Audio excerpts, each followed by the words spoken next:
Dobar den. Nemam zborovi kako da se zablagodaram. Svaki dan razmišljam o Makedoniji, moj toru, domovinu i tatkovinu. Pozdrav na svite.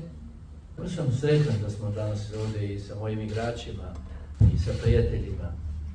Ljudi koji su to zaslužili za moju karijeru, svaki na svoj način.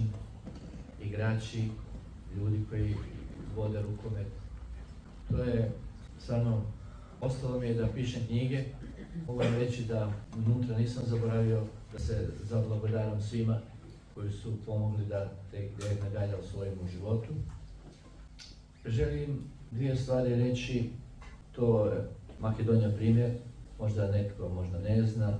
Makedonija je prva država koja ima svoje ministarstvo sporta i svoje ministarstvo.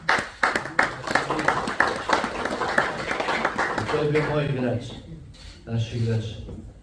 Tako da je rukomet uvijek number one i to ogromno zadovoljstvo.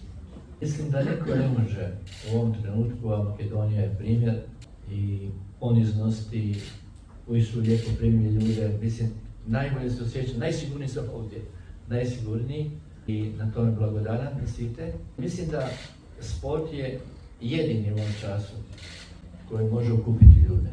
I suparnici postaju prijatelji, neprijatelji postaju prijatelji i opraštaju se. Opraštamo svi za svoje greške. Počeo od sebe i ja sam puno grešio, nisam ja savršen trener. Bolji sam sada nego prije, jer sam zreliji, više sam naučio i danas ulažem u sebe više nego ikad. Ja mislim da moramo odgajati, to je jedino ostalo sport, da odgaja našu djecu. Samo sport, ne politika. I treba odgajati djecu po uzoru na timski duh. To je jako važno. Timski duh, briga za drugoga. Još više, briga za sreću drugoga, jer to je preduvjet moje sreće. To je vrlo važno. To je naš put. Nama ne treba u sportu, ni u Makedoniji, ni nigdje drugi modus operandi, vivendi, essendi. Nama treba naš put, kako ono kažu, prvej, uzreveg ili italijani il nostro percorso.